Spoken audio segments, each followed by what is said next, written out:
Hi everyone, this is Rishi from the Swadhyaya podcast, and today I'm here to suggest the next book in our Swadhyaya journey. So today I'm going to discuss talks on the Gita or Gita Pravachane by Vinoba Bhave. Uh, Vinoba Bhave ji was born in Maharashtra in September 1895, and the Gita Pravachane are a series of talks delivered by Acharya Vinoba Bhave in 1932 in Dhule jail, where Vinoba had been incarcerated by the British for his participation in the freedom movement. In a note from the publisher of this book, it is mentioned Vinoba agreed to give a talk every Sunday and delivered 18 talks on the 18 chapters. P.S. Sane or Sane Guruji, a great writer and freedom fighter, wrote them down in longhand. There was no question of their being taped, and their publication was also not thought of. In fact, Vinoba had given talks on the Gita many times in the past, but none of them had been published.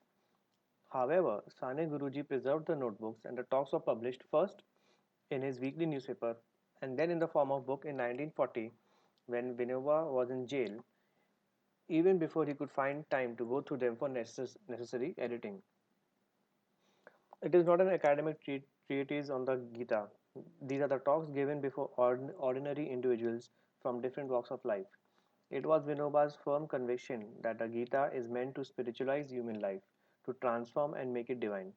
That is exactly what these talks too are meant to bring about. So, as mentioned in the publisher's note, talks on the Gita is different from other books or discourses available on the Bhagavad Gita. In this book, there is no verse to verse translation, neither there is any explanation of every verse in detail. Hence, the lectures or talks given by Vinoba Bhave on Gita are very simple and easy to understand for even those who haven't read Bhagavad Gita earlier. Vinoba Bhave played a very important role in Indian freedom struggle and was a follower of Mahatma Gandhi. In these talks in 1932, he inspired the residents of the jail and his fellow men to fight for the nation and motherland. His explanation of karma and vikarma in 5th chapter, how to obtain focus of mind in 6th chapter, meaning of bhakti in chapter 7 to 12 are easy to follow. He explains these concepts by showing us practical day-to-day life scenarios. He has also tried to convey his point through stories of Hindu gods and goddesses.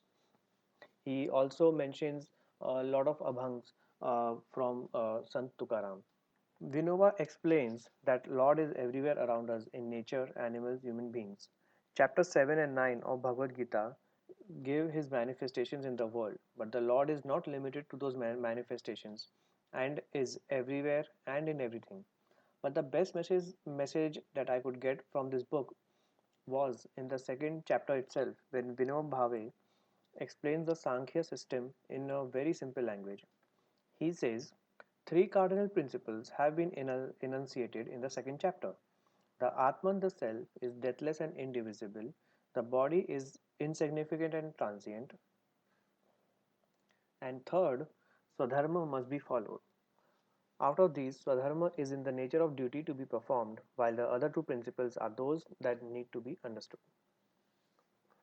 He further explains that this what is Swadharma, how to realize the Atman, and how we cherish the body, even though the body is insignificant and full of dirt.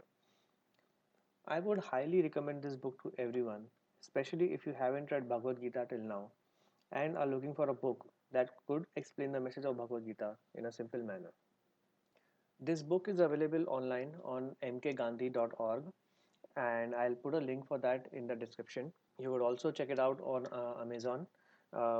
And This book has been translated in a lot of languages, a lot of regional Indian languages, English too, and it is available online to read in HTML format and also available for downloading as a PDF. So I do hope that you check this book out and read it out. Thank you.